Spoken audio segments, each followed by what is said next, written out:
देखिए इसने ये पूरी इन्फो इसकी दे दी, थोड़ा सा ऊपर।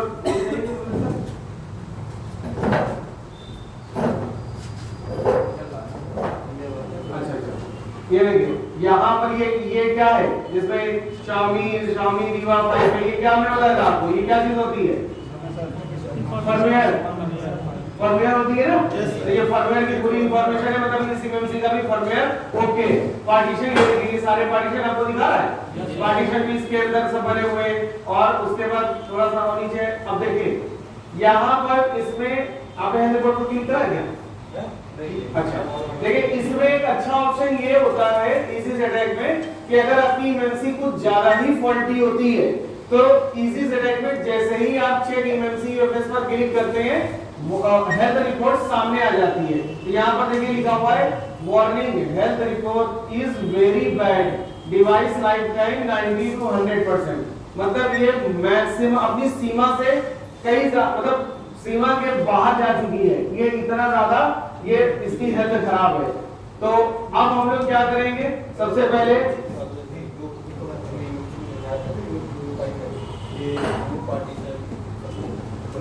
हाँ देखिए ये यहाँ पर ये लिखा हुआ है MMC ROM 1 ROM 2 ROM RPMD और MMC सैमसंग की है, इसका पार्टीशन कॉन्फ़िगरेशन कहां पर है?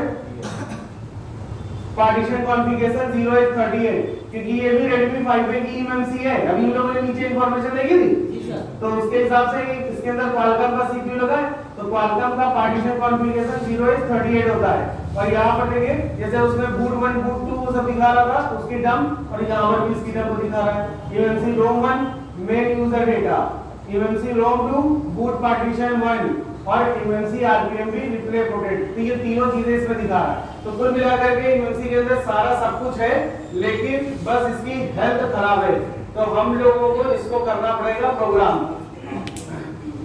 और ये देखिए यहाँ पर इसमें एक चीज और आ रही है, ये लिखा हुआ है रिस्पांस नॉट क्लीन, मतलब इसका जो RPMB होता है वो क्लीन नहीं है। मतलब कहने का ये है कि इसके अंदर जैसे इस MMC के अंदर, अब ये MMC है सैमसंग की, MMC सैमसंग की है, तो सैमसंग MMC के अंदर एक अच्छाई होती है कि इसका RPMB वाला पार्टीशन हम लोग जितने बार चाहे उतने बार हटा करके मतलब क्लियर कर सकते हैं, साफ कर सकते हैं, और उसके बाद हम लोग उसको एकदम नया जैसा बना सकते हैं। RPMB जो होता है, ये जो RPMB लिखा हुआ है, हमने आपको बताया था अभी कि इस RPMB के अंदर क्या होता है, प्राइवेसी से रिलेटेड डेटा होता है, जैसे आपका पिन, पैटर्न, पासवर्ड, FRP, इस तरीके से हमने आपको बताया था। तो होता क्या है कि अगर आपको किसी MMC IC को किसी दूसरे फोन में लगाना है, जैसे मान लो सपोज एक एग्जांपल के तौर पर हम लोग अभी यहाँ पर बात करेंगे कि ये MMC है, हमें इस MMC को एकदम क्लियर करके, मतलब जो इसके अंदर पुराना डेटा है उसको हटा करके इसको हमें किसी दूसरे मॉडल के लिए बनाना है, किसी दूसरे के लिए, मतलब MMC चेंज वाला वो जो प्रोसेस है वो करने के लिए। तो इसके लिए आपको सबसे पहली चीज ये आपको पता होना चाहिए कि इसका RPMB क्लीन है या नहीं है। तो यहाँ पर क्या लिखा है, RPMB नॉट क्लीन, मतलब इसका क्लीन नहीं है। तो अगर हमें इस MMC को किसी दूसरे फोन के अंदर यूज करना होगा तो हमें इसका RPMB क्लीन करना होगा। तो सैमसंग की MMC को छोड़ करके SK Hynix, SanDisk, Toshiba, micron, जितनी भी MMC होंगी सबके अंदर जो RPMB होता है वो सिर्फ एक बार क्लीन किया जा सकता है, ओनली एक बार। जैसे मान लो हम एक एग्जांपल के तौर पर फिर से बताते हैं कि जैसे मान लो एक Redmi का 5A मॉडल है, उसके अंदर एक SK हाइनिक्स की MMC लगी है। आपके पास एक Redmi का Note 5 फोन आया, अब आपको Redmi के 5A वाली MMC, SK हाइनिक्स वाली MMC आपको Redmi के Note 5 पे लगाना है। तो आपको सबसे पहले SK हाइनिक्स वाली MMC का क्या करना पड़ेगा, RPMB क्लीन करना पड़ेगा। जब आप RPMB क्लीन करेंगे जभी वो MMC उस फोन के लायक बन पाएगी। अब जैसे हमने आपको बताया कि SK मतलब सैमसंग को छोड़ करके जितनी भी आपकी MMC होंगी सबके अंदर सिर्फ एक बार RPMB क्लीन किया जा सकता है। लेकिन सैमसंग की एमएमसी एक ऐसी एमएमसी होती है कि इसका आरपीएम भी आप चाहे जितने बार क्लीन कर सकते हो। मतलब सपोज करिए आज आपने नोट 5 में लगाया, कल नोट 5 वाला बंदा आपको बेच गया कि भैया ये पुराना हो गया, हमें नहीं लेना। अब आपने सोचा कि लाओ इसकी एमएमसी निकाल के किसी दूसरे में लगा दें, बिल्कुल आराम से आप लगा सकते हैं। फिर कोई बेच गया, फिर आपने को सोचा कि इसको आप तीसरे में लगा दें, आराम से लगा सकते हैं। यानी इसका आरपीएम भी आपका हर बार क्लीन हो जाएगा सैमसंग की एमएमसी का। तो ये जो चेंजिंग वाला प्रोसेस है इसके बारे में हम आपको आगे क्लियर और बता देंगे। तो अभी हम लोग मेनली क्या करने जा रहे हैं, प्रोग्रामिंग। तो हम लोग मेनली प्रोग्रामिंग के बारे में समझते हैं। तो प्रोग्रामिंग का पहला रूल क्या होता है, डंप का बैकअप लेना होता है ना। भाई आइडेंटिफाई करने के बाद हमें डंप का बैकअप लेना है, तो हम लोग इसका डंप का बैकअप लेंगे। और डंप का बैकअप लेने के लिए देखो जैसे यूएफआई के अंदर था, मेन पेज पर ही डंप का बैकअप ले लिया जाता था, ऐसे ही यहाँ पर भी है। तो देखो ये लिखा हुआ है रोमन। अब रोमन में ये क्या लिखा है, मेन यूजर डेटा, यानी उसके अंदर जो यूजर जैसे एक बार यहाँ पर समझ लो, पहले कंफ्यूज ना होना।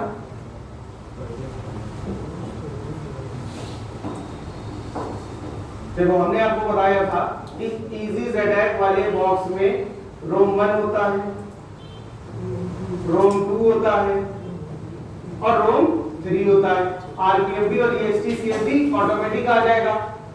यूएफआई में क्या था, यूएफआई में बूट 1 था, बूट 2 था और यूजर एरिया था और EXT CSD था, यही था ना, ये चार चीजें थी। तो इसके अंदर ये जो बूट 1 और बूट 2 है वो EasyZattack में रोम 2 और रोम 3 रहता है। मतलब ये बूट 1 रोम 1 है, रोम 2 है और बूट 2 रोम 3 है। इसके अंदर जो रोम 1 है आपका EasyZattack में, ये रोम 1 आपका क्या रहता है, यूजर एरिया। देखो साफ साफ लिखा है मेन यूजर डेटा। और हमें क्या करना है, रोम 1 रोम 2 रोम 3 को ले लेना है, बाकी इसके अंदर EXT CSD ऑटोमेटिक आ जाएगा। जैसे हमने जब यूएफआई के अंदर उसको बैकअप डंप का लिया था तो हमने इस पर भी क्लिक करा था, इस पे भी क्लिक किया था, इसको हमने 512 MB सेलेक्ट करके इसको भी क्लिक किया था और EXT CSD को भी किया था। लेकिन यहाँ पर हमें सिर्फ इन तीनों को ले लेना है, बस बाकी सब कुछ अपने आप हो जाएगा। अब यहाँ पर ये रोम 1 क्या है, मेन यूजर डेटा है, तो हमें इसको सेलेक्ट करना पड़ेगा ना 512 MB। तो चलिए हम लोग इसको सेलेक्ट करते हैं। तो देखिए यहाँ पर इस पर क्लिक करा था, तो यहाँ पर देखिए ये आगे इसके ये लिखा है 512 MB। तो इस पर हमने क्लिक करा और क्लिक करने के बाद में यहाँ पर ये जो लिखा है रीड एमएमसी, इस पर क्लिक करेंगे।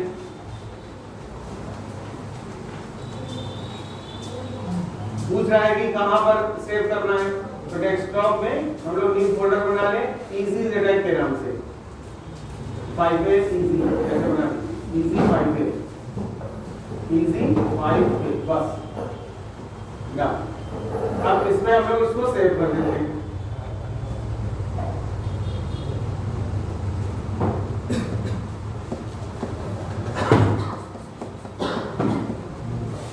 देखिए चल रहा है, बैकअप दे रहा है।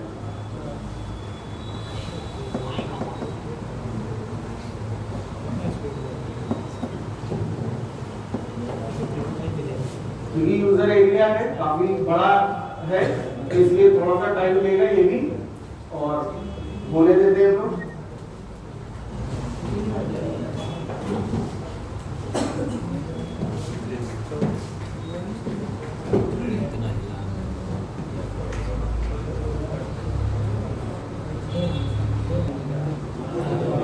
हो गया सर।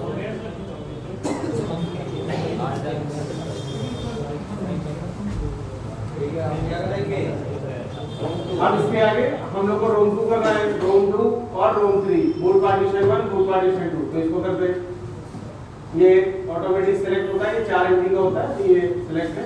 रीड एमएमसी पर क्लिक किया, डेस्कटॉप पर गए, ये लिखा हुआ है और यहाँ पर इसको हम लोगों ने बैकअप ले लिया। हाँ, अब आते हैं रोम 3 पे। रीड एमएमसी डेस्कटॉप पे इजी के नाम से फोल्डर है और इसको सेव कर देंगे। अब हम लोग एक काम करेंगे, हम लोग जा करके वहां जहां हम लोगों ने फाइल सेव करी वहां पर जा करके एक बार देख लेते हैं कि क्या ये तीनों फाइलें आई हैं और उसके अलावा और क्या क्या आया। तो ये इसी नाम से फोल्डर था, तो देखिए यहाँ पर सबसे पहले ये क्या आया है, रोम 1 5,24,288 KB मतलब 512 MB। रोम 2 आ गया, ये 4 MB का है। रोम 3 आ गया। उसके बाद हमने आपको बोला था कि देखो ये 31 SSD ऑटोमेटिक आ जाएगा, ये देखो आ गया ऑटोमेटिक, हमें उसका बैकअप नहीं बनाना पड़ा। तो यहाँ पे ये चारों फाइलें हमारी आ गई। अब वापस हम लोग टूल पर आते हैं। अब हमें किसका बैकअप लेना है, सिक्योरिटी का। तो चलिए हम लोग इसके सिक्योरिटी का बैकअप लेते हैं। तो सबसे पहले हम लोग क्या करेंगे कि यहाँ पे ये एक रीड बाय वेंडर का ऑप्शन होता है, इसको हमने देखो क्लिक करा है। क्लिक करने के बाद यहाँ पर हमें क्वालकॉम, जैसे हमारे मोबाइल के अंदर क्वालकॉम का सीपीयू लगा है तो यहाँ पर क्वालकॉम को हम लोग ने सिलेक्ट कर लिया। उसके बाद यहाँ पे इस पर फाइल पार्टीशन टेबल पर क्लिक करेंगे, फ्रॉम डिवाइस पर क्लिक करेंगे और अभी यहाँ पर हम लोगों की जो सिक्योरिटी से रिलेटेड फाइलें हैं वो सारी शो करने लग जाएगी। लेकिन अभी पहले आ जाए, फिर हम आपको एक चीज बताएं, इसमें थोड़ी सी एक दिक्कत रहती है। अब ये आ गई, अब ये सिक्योरिटी फाइलें आ गई। हमने आपको बताया था कि सिक्योरिटी फाइल को समझने के लिए या उसका बैकअप बनाने के लिए क्या एक चीज आप देखना, पिंक कलर की देखना, इसके अंदर है कोई पिंक कलर नहीं है। तो इसमें क्या होता है कि अगर आप इस EasySetAct प्लस टूल से इसके सिक्योरिटी का बैकअप बनाना चाहते हैं तो आपको ये मालूम होना चाहिए कि इसके अंदर कौन कौन सी सिक्योरिटी से रिलेटेड फाइलें होती हैं।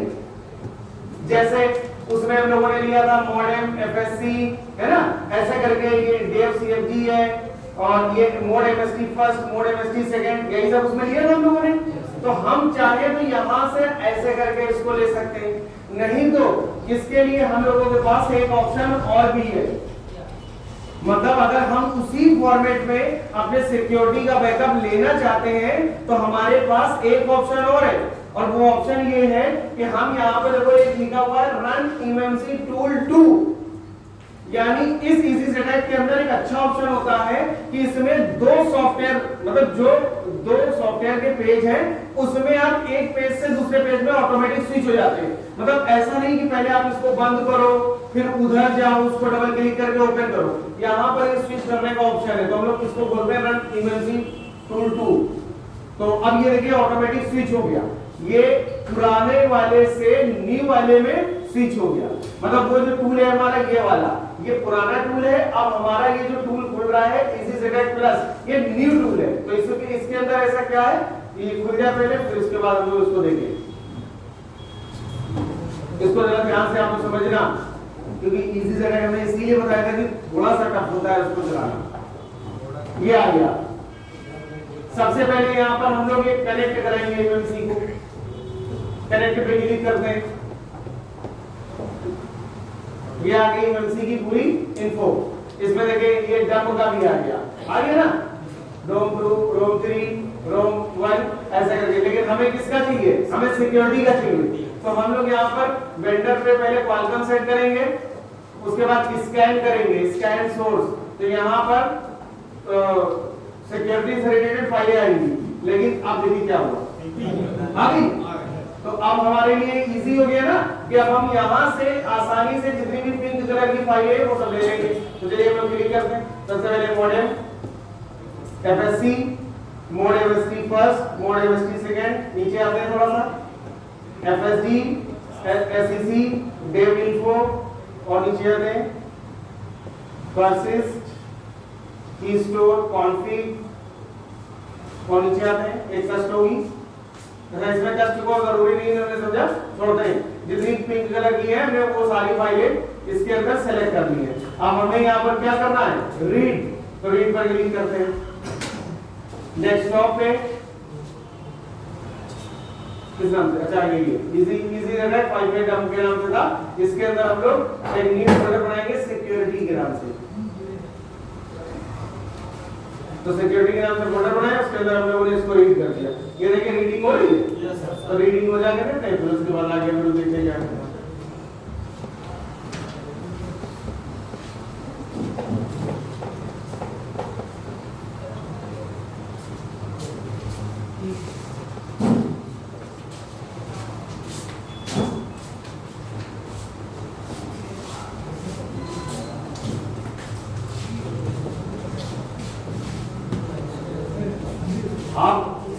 एवी का जो बैकअप है आप उस वाले पेज से भी ले सकते थे, कोई जरूरी नहीं है कि आपको यहीं से आकर के लेना है। लेकिन उस वाले पेज में क्या दिक्कत थी, तो उसमें कुछ भी पिंक कलर से नहीं आ रहा था। अब या तो फिर हमें पता होना चाहिए कि कौन कौन सी फाइलों को लिया जाता है, तो हम लोग क्या करते हैं, पुराने वाले सॉफ्टवेयर से हम लोग न्यू वाले सॉफ्टवेयर में स्विच कर जाते हैं। अब देखो जैसे हमें पुराने वाले में पहुंचना है, तो यहाँ पर देखो क्या लिखा है, रन ओल्ड इमरजेंसी टूल, इस पर क्लिक करेंगे तो जो पहले वाले में हम लोगों ने जहां से डंप का बैकअप लिया था वहीं पर पहुंच जाएंगे। तो अब ये यहाँ पर आ गए, तो यहाँ पर आने के बाद सबसे पहले आपको कनेक्ट कराना होता है। कनेक्ट कराने के बाद यहाँ पर वेंडर में क्वालकॉम, अब जैसे क्वालकॉम का सीपीयू है तो क्वालकॉम सेलेक्ट करा, स्कैन कराया, स्कैन कराने के बाद ये लिस्ट आ जाती है। तो इस लिस्ट में जो भी पिंक कलर की फाइलें होती हैं हम लोगों को सिंपली उस पर क्लिक करके और रीड कर लेना होता है।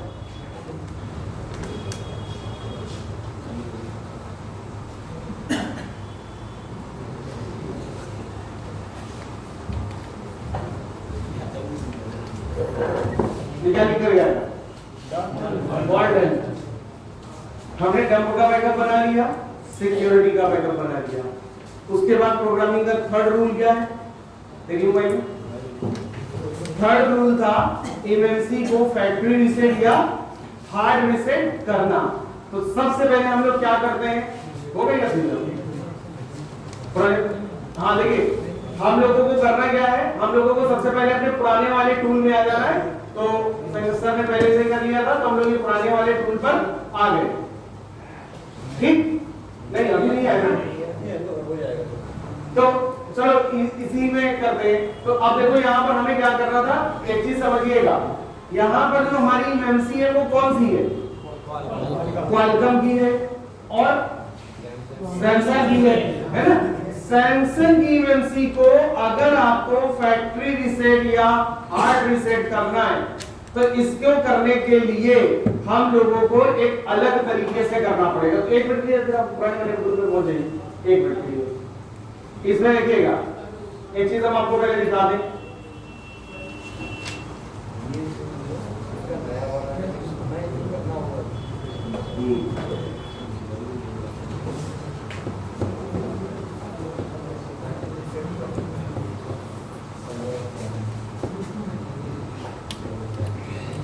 एमएमसी को फैक्ट्री रीसेट करने से उसकी हेल्थ जो रिपोर्ट है या हेल्थ है वो सही हो जानी चाहिए। तो यहाँ पर देखिए ये लिखा हुआ है एमएमसी हार्डवेयर पार्टीशन, ये लिखा है ना। तो हाँ आप पहले समझ लीजिए, सैमसंग को छोड़ करके SK Hynix, Toshiba, SanDisk, Micron जितनी भी एमएमसी होंगी, अगर उनके अंदर हमें उनको फैक्ट्री रीसेट या हार्ड रीसेट या उसका हमें उसको क्लीन करना है, उसकी हेल्थ को रिपेयर करना है, तो उसके लिए हम लोग ये एमएमसी हार्डवेयर पार्टीशन पर आकर के यहाँ से पहले मतलब देखो एक मिनट नहीं इसी पर एक मिनट आना, एक मिनट देखो आपको अगर उसका पार्टीशन बनाना है, मतलब उसको उसकी हेल्थ सही करना है, तो हेल्थ सही करने के लिए हम लोग क्या करते हैं, उसका पार्टीशन बनाते हैं। तो पार्टीशन बनाने के लिए एमएमसी हार्डवेयर पार्टीशन में जाते हैं। अब हम लोग पहले एडवांस वाले ऑप्शन में आते हैं, यहाँ से हम लोग एक काम करते हैं, इसको एक बार फैक्ट्री रीसेट करते हैं। तो देखो ये सैमसंग की एमएमसी है, तो इसलिए ये सैमसंग लिखा है, ये ऑप्शन खुल करके आ रहे हैं, याद रखना। अगर सैमसंग की एमएमसी नहीं होगी तो ये ऑप्शन नहीं हाईलाइट होंगे, ओनली ये वाले ऑप्शन दिखाई देंगे, याद रखना इस चीज को, सैमसंग की एमएमसी की वजह से। तो हम लोग क्या करेंगे, ये लिखा फैक्ट्री रीसेट या फैक्ट्री रीसेट फॉर्मेट, तो चलो फैक्ट्री रीसेट पर क्लिक करते करिए जरा, एक मिनट लिखा हुआ है, this can brick your MMC, make sure you are now part are going continue with custom operation. मतलब वो ये कह रहा है कि आपकी एमएमसी खराब हो सकती है ऐसा करने पर, तो क्या आप कंटिन्यू करना चाहते हैं, तो यस पर क्लिक करना है। फिर एक बार शायद पूछेगा, हो रहा है warning wiping card please do not, देखते हैं फैक्ट्री रीसेट होती है कि नहीं। क्या लिखा है, please don't forget to repair EXT CSD from backup. चलो यहां से फैक्ट्री रीसेट इसने बताया, तो नहीं है कंप्लीट, पहले काम करते हैं इसकी हेल्थ रिपोर्ट चेक कर लेते हैं। स्मार्ट रिपोर्ट पर क्लिक करेंगे, देखते हैं क्या इसकी हेल्थ रिपेयर हो पाई या नहीं हो पाई। देखिए क्या लिखा रहा है, अभी भी हेल्थ खराब है ना, ठीक। अब एक बार ये वाले ऑप्शन को क्लिक करते हैं, फैक्ट्री रीसेट प्लस फॉर्मेट को, देखते हैं क्या इससे हो रहा है कि नहीं हो रहा है। फिर वही बता रहा है, यस पर क्लिक करना है।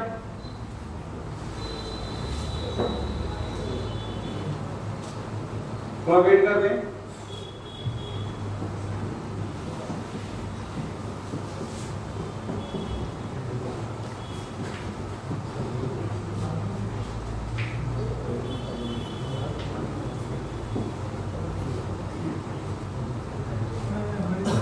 सक्सेसफुली हो गई है। हेल्थ स्मार्ट रिपोर्ट इसकी चेक करते हैं, देखते हैं क्या हेल्थ रिपेयर होगा या नहीं। हुई नहीं हुई, तो इसका मतलब यह हुआ कि सैमसंग की एमएमसी को ये जो हमारा ओल्ड वाला सॉफ्टवेयर था उसने रिपेयर करने से मना कर दिया। तो चलिए हम लोग आते हैं उस वाले टूल पर। तो वहां पे पहले हम लोग अभी हमें क्या करना है, इसके अंदर एक हमारा टूल होता है easy select classic suit. Easy select classic suit, तो पहले एक तो ये इजी सेलेक्ट टूल है, इसको ओपन कर दो।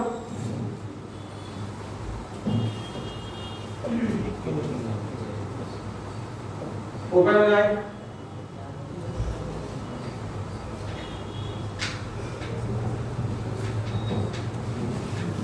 ये हमारा खुल गया। ये देखिए क्या लिखा है, Z3X easy select classic suit. लिखा इस टूल के अंदर हमें क्या करना पड़ेगा, अपनी इस एमएमसी को की जो हेल्थ है उसको रिपेयर करना पड़ेगा। तो जैसे सबसे पहले जब हमने इसको खोला तो खोलने के बाद यहाँ पर आकर के इजी रिपेयर लिखा है, ZTAC है, NAND है, ऐसे करके यहाँ पर ये हमारी कौन सी है, एमएमसी है ना, तो हमने एमएमसी पर क्लिक कर लिया।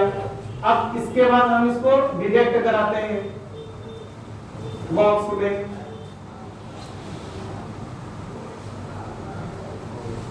डिटेक्ट हो गई, पूरी ये इंफॉर्मेशन इसकी आ गई, डिटेक्टेड यूजर डेटा, ये सारी चीजें इसके अंदर ये दिखा रहा है। तो अभी हम लोग क्या करते हैं, इसको हम लोग रिपेयर करते हैं। देखो यहाँ पर ये पूरी फर्मवेयर की इंफॉर्मेशन दिखा रहा है, भाई जैसे उसमें दिखा रहा था, है ना। तो यहाँ पे इसकी पूरी इंफॉर्मेशन आ गई। तो सबसे पहले यहाँ पे हम लोगों को इसको रिपेयर करने के लिए इस वाले ऑप्शन में आए, एडवांस में। एडवांस में आने के बाद में यहाँ पर देखो एक ये ऑप्शन निकल के आ रहा है, डंप एमएमसी FW। मतलब देखो एक बात समझ लो पहले, यहाँ पे हम लोग थोड़ी देर के लिए इसको समझते हैं। सैमसंग की एमएमसी को छोड़ करके जितनी भी एमएमसी होती है उन एमएमसी का जो बैड हेल्थ है उसको हम लोग नॉर्मल तरीके से रिपेयर कर सकते हैं। जैसे हम लोग उसको फैक्ट्री फॉर्मेट करके रिपेयर कर सकते हैं, उसको हम लोग हार्ड रीसेट करके हेल्थ की उसको रिपेयर कर सकते हैं, या हम लोग उस एमएमसी का पार्टीशन बना करके उसकी हेल्थ को रिपेयर कर सकते हैं। लेकिन अगर आपके पास सैमसंग की एमएमसी है तो उस एमएमसी को आप ये तीनों ऑप्शन से रिपेयर नहीं कर पाएंगे। इसके लिए हमें क्या करना पड़ता है, एक हमारी FFU फाइल होती है, बस इसको रीड एंड राइट करना पड़ता है। ये यहाँ पर हम लोगों का लिखा हुआ है डंप एमएमसी FFW। तो हम लोग क्या करेंगे, पहले इसका बैकअप बनाएंगे और फिर उसके बाद हमें लिखा है अपडेट एमएमसी FFW, बस इसको अपडेट कर देंगे। तो चलिए हम लोग इस वाले ऑप्शन पर आते हैं पहले। तो यहां से डंप एमएमसी FFW पर क्लिक करा, इसने पूछा कि भाई इसको कहां पे, तो हम लोग इसी से राइट डंप पे ठीक हाँ ठीक है, सेव कर दे। सेव पर क्लिक कर देते हैं। तो ये जो हमने इसका डंप है FFU का, उसका हमने बैकअप बनाना है, तो ये बैकअप पूरा बन जाता है। उसके बाद हम लोगों को इसको अपडेट करना होगा।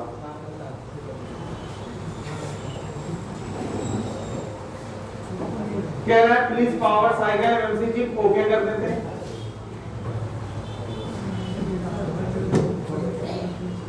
कंप्लीट हो गया, ये हो रहा है। अच्छा ये नहीं हो रहा, हाँ ठीक लिखा तो है, रीडिंग एमएमसी NAND डन, ये लिखा गया रीडिंग एमएमसी NAND डन, मतलब रीड हो गई। अब हम लोग क्या करेंगे, इसको अपडेट करेंगे। क्लिक कर दिया अपडेट,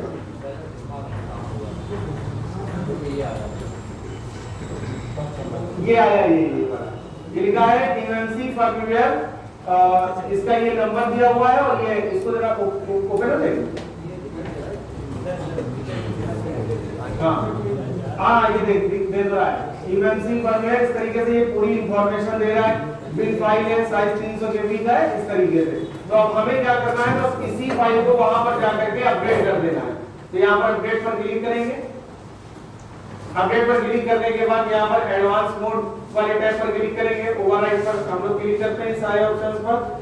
उसके बाद ये पाथ देना है हमें, कहां पर ये हमारी फाइल पड़ी हुई थी। तो ये 3 टिक पर गए, डेस्कटॉप पे थी हमारी फाइल, इसी तरह एक डब्बू पे ये पहली वाली थी। हाँ ठीक है, इसको ओपन कर लेंगे।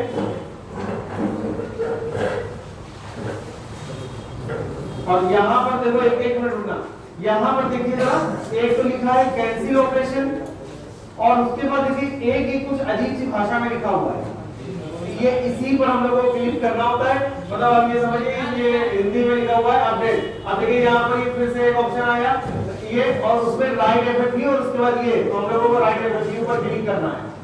ये थोड़ा सा इन्होंने बताया उसको अपडेट नहीं करना है, क्या है तो ये हो जाए। उसके बाद हम लोग क्या करेंगे, इसकी चेक करेंगे कि इसकी जो हेल्थ है वो रिपेयर हुई या नहीं। चलेगा, डन हो गई। चलिए अब हम लोग एक काम करते हैं, इसको बंद करते हैं और बंद करके इसी जगह प्लस टूल को ऑप्शन को इसको ओपन करते हैं और इसकी हम लोग हेल्थ चेक करते हैं कि हेल्थ रिपेयर हो पाई या नहीं हो पाई। होगी ना, हो गया होगा, लग रहा है हो गया।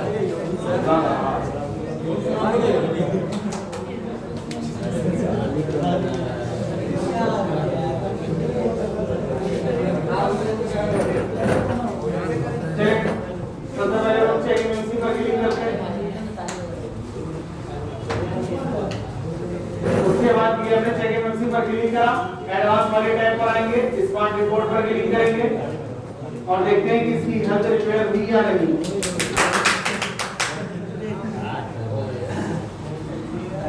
फालतू की चीजें मत करा करो, क्या करता है। देखो यहाँ पर लिखा हुआ है एमएनसी एसएलसी 10%। एक चीज और, यहाँ पर देखो ये जो आरपीएमडी वाला ऑप्शन था ये क्या लिख कर के आ रहा था, नॉट क्लियर, ये क्लीन हो गई है। यानी अब ये एमएनसी हमारी पूरी एकदम खाली हो गई। अब अगर हम चाहें तो इस एमएनसी को किसी दूसरे मॉडल में जिसमें एमएनसी चेंज का ऑप्शन आता है उसमें हम यूज कर सकते हैं। मतलब इसको हमने बिल्कुल खाली कर दिया है। तो चलिए अब हम लोग इसको एक काम करते हैं, अब इसको हम लोग रिपेयर करते हैं। तो अब रिपेयर करने के लिए एक एक चीज, तो सबसे पहले हम लोगों ने किस चीज का बैकअप बनाया था, तो चलिए जब का बैकअप इसमें वापस चला देते हैं। यहाँ पर एक मिनट रुकिएगा, यहाँ पर एक ऑप्शन आता है, जैसे ये लिखा हुआ है राइट ऑल इमएमसी रीजन एट वंस। एक बात समझिएगा, जैसे यूएफआई और इसी डायरेक्ट में एक अंतर ये भी है कि जब हम लोग यूएफआई में डंप का बैकअप वापस डालते हैं तो उसमें एक एक सिलेक्ट करके डालना होता है, लेकिन इजी डायरेक्ट में एक अच्छाई ये होती है कि इसमें एक ऑप्शन आता है write all region at once. मतलब क्या आप सारे जो आपने बैकअप बनाया है उसका डंप का एक साथ एक बार में डालना चाहते हो तो यहाँ पर आपको इस पर क्लिक करना है। तो इस पर क्लिक करते हैं हम लोग, ये लिखा हुआ राइट। उसके बाद देखो यहाँ पर हम लोगों को जाकर के रोम 1 जो था उसको सेलेक्ट करना है, तो 3 डॉट पर क्लिक कर और रोम 1 सेलेक्ट करेंगे, रोम 2 रोम 3 ऑटोमेटिक वहां से सेलेक्ट हो जाएगा। देखना भी ये इसलिए था, ओपन करेंगे, देखिए हमने सिर्फ रोम 1 करा था, रोम 2 भी आ गया और रोम 3 भी आ गया। चलिए अब इसको हम लोगों को राइट कर देना है, राइट ऑल रोम्स क्लिक करिए।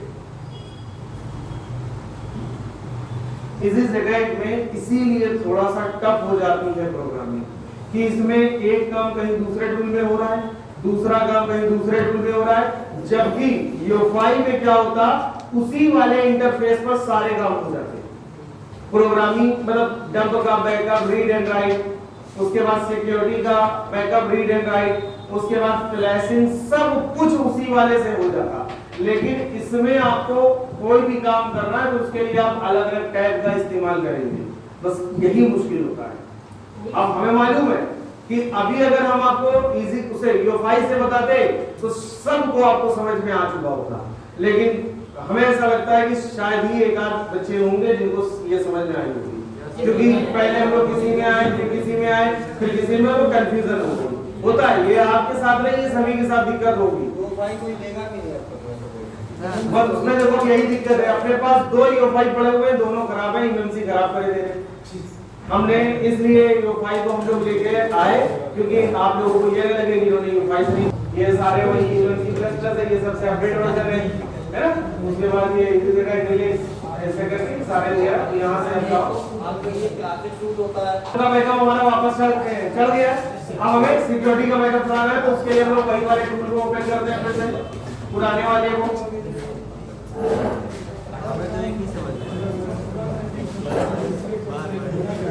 डिवाइस स्विच कर रहे हैं हम लोग।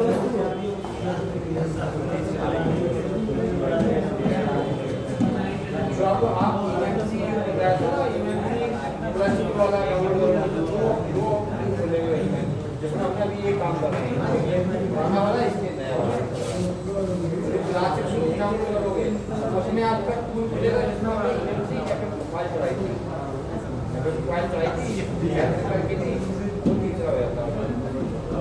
सबसे पहले कनेक्ट कराते हैं,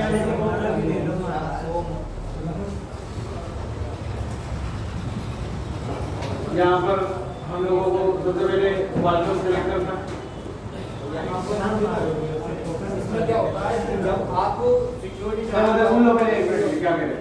सिक्योरिटी चलाना चाहो तो 1 by 1 चलाते थे सिक्योरिटी, और ये EJNet क्या करता है, आपकी जो फाइल होती है सिक्योरिटी को उसको तो रीड करता ही करता है, साथ में उसकी रॉ प्रोग्राम फाइल बना देता है, जिससे कि अगर आप रॉ प्रोग्राम फाइल चलाते हो यहाँ पर तो ऑटोमेटिक आपकी फाइल आ जाएगी, सिलेक्ट होगी।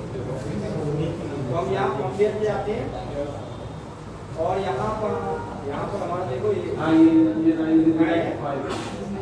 सिक्योरिटी वाले ऑप्शन में आते हैं और इसको ओके करते हैं, ऑटोमेटिक सिलेक्ट हो गया। आगे सारी टोटल सिलेक्ट हो गया, नहीं कहाँ टोटल सिलेक्ट नहीं, देखो प्रिंट करने वाली फाइल नहीं, ठीक है, हाँ प्रिंट वाली सिलेक्ट हुई, देखो ना, ठीक है, हाँ अब राइट में क्लिक कर देंगे, हमें सेलेक्ट नहीं करना पड़ा, मतलब सर सिक्योरिटी टोटल एक ही बार में सेलेक्ट हो जाती है।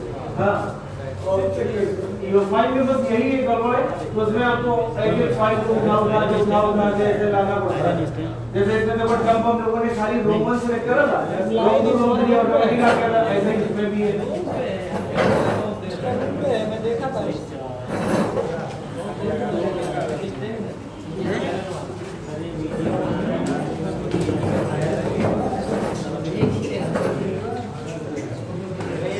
डायरेक्ट आप रॉ प्रोग्राम फाइल को क्या करेंगे, फाइल रीड करेंगे सिक्योरिटी की, उनको कन्वर्ट करके रॉ प्रोग्राम बनाएंगे, आओ वो ऑटोमेटिक सिलेक्ट कर भी सकते हैं,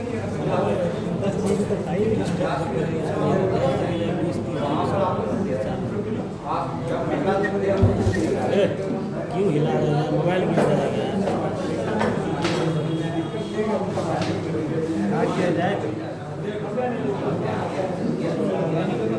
देखिए कंप्लीट हो गई, ये हमारी सिक्योरिटी वाली फाइलें भी पूरी डन हो गई है।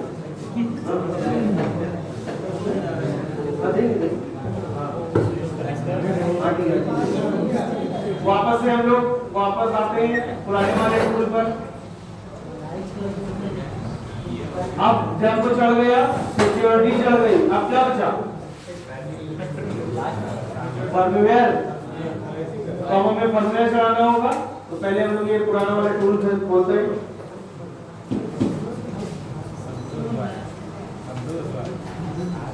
और ध्यान रखना EJNet से आप ये सोचो कि जो तुम्हारी Realme Oppo वाली फाइल चला लो, नहीं चला पाओगे, ऑनलाइन वाला ऑनलाइन ही जाएगा, तो उसी के सर्वर से जाएगा।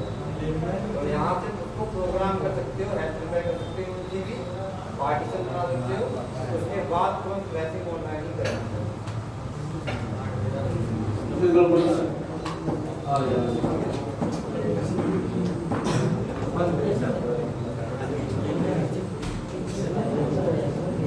देखिए इसने पार्टीशन टेबल तो दिखा दिया है।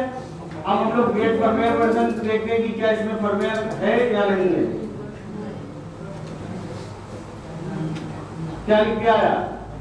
फर्मवेयर इन्फो नॉट फाउंड, क्योंकि हम लोगों ने इसको डिलीट कर दिया था, रीसेट कर दिया था, इस वजह से सारी इंफॉर्मेशन चली गई। बाकी देखिए पार्टीशन इसके बन गए, इमएमसी रोम 1 इमएमसी रोम 2 आ गया है। उसके बाद यहाँ पर पार्टीशन कॉन्फ़िगरेशन देखिए इसका ये 0x38 हो गया।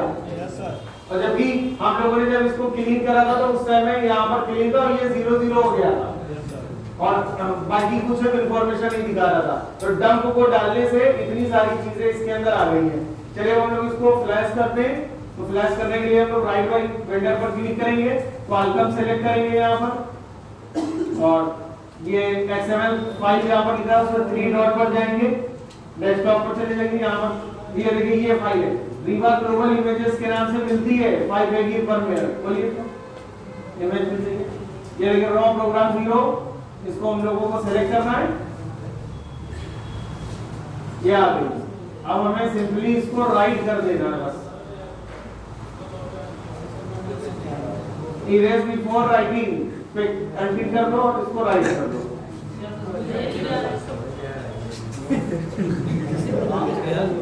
क्या करें भाई? नहीं समझ में आएगा। देखो इसीलिए हमने उस टाइम पे योफाई पहले पकड़ा था। हमने सोचा कि योफाई से आपको एक बार में समझ में आ जाएगा। इतना वो फ्रेंडली, यूजर फ्रेंडली एकदम बॉक्स है। आप ऐसा समझ लीजिए कि जैसे हम लोग जो बिल्कुल अनजान लोग हैं एक बार में चीजें समझ में आती हैं। और ये सब चीजें आपको जब समझ में आएंगी जब आप सॉफ्टवेयर के या ये पहले से पढ़ा ना, आप लोग यहाँ से जाओगे वीडियो मिल जाएगा, नोट्स में दे रहे ना।